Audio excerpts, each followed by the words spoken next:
So, for what could very well be our last alcohol-free Thursday in quite some time, we've a brew from one of the early craft beer pioneers, Newport's very finest, Tiny Rebel.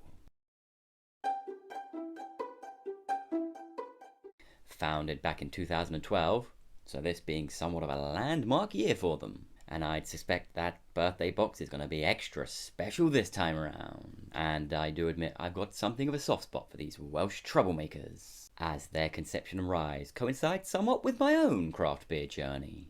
I definitely remember them being one of the very first tap takeovers I ever went to. Their interpretation of American styles, their now instantly recognizable artwork, and their wild and wacky beers.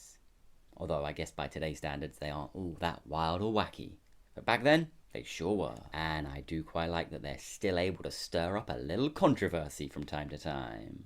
Most recently having to pull both their original Nutter and Bump and Grind brews. So I guess it's safe to say the folk over at the Portman Group didn't spend too much of the 90s clubbing. But back to the here and now, as today's concoction is a little less provocative and a little more supportive. Brewed in collaboration with the hospitality support organisation So Let's Talk. Today we've got ourselves a little speakeasy. And with their campaign 86 The Silence, So Let's Talk is a non-for-profit platform that provides preventative and holistic sessions on mental, physical and financial health to hospitality professionals. By drinking this tasty liquid, you're directly supporting the hospitality industry. And if, like me, you are somewhat unaware of what 86ing even meant, well, 86ing is bar call, meaning to throw out, to get rid of, or to refuse service to. It comes from the 1930s soda shop culture, and has entered the daily use of bar workers. And aside from those, of course, working in healthcare, the hospitality industry has been absolutely ravaged by the pandemic. So all the best to SLT. Carry on the stellar work. And they've also posed a couple of meaty questions on the back. 3 things to think about.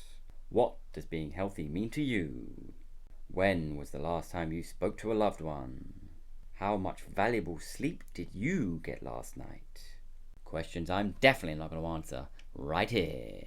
But what I will answer to is what's in the can. So let's get pouring.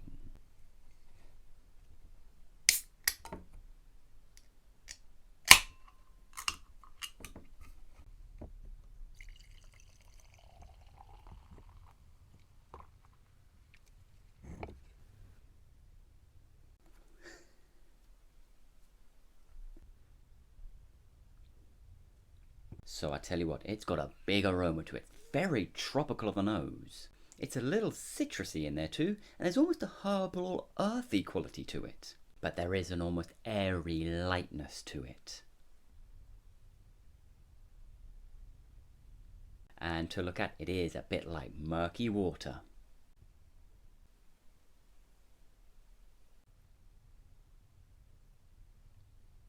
So there is a subtle tropical note right up top, but what you're really getting a feel for is that heavy carbonation. It's definitely another that's got that spring water vibe to it. And again, those tropical hoppy notes, they are quite subtle, but they are very pleasant. And there is a clean bitterness in the finish, but again, it is very, very muted.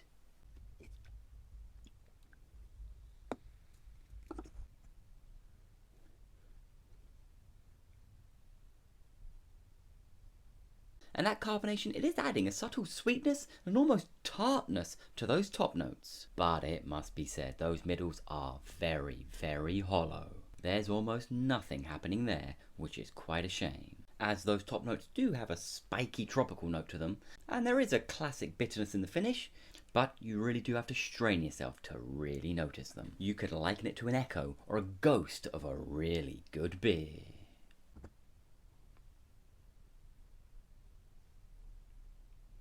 And now we're down into the beer. I was hoping that some of that carbonation dying away would help bring out some of those flavours a little more, but alas, they have remained very, very muted. And if anything, it's that carbonated water vibe in those middles that's really becoming more pronounced.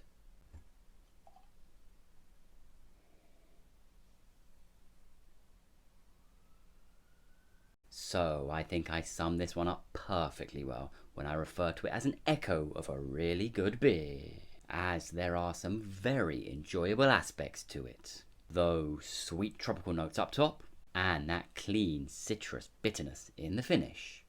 You've just got to fight far too hard to really get the most out of them, and those middles, I'm afraid, are just hollow and empty.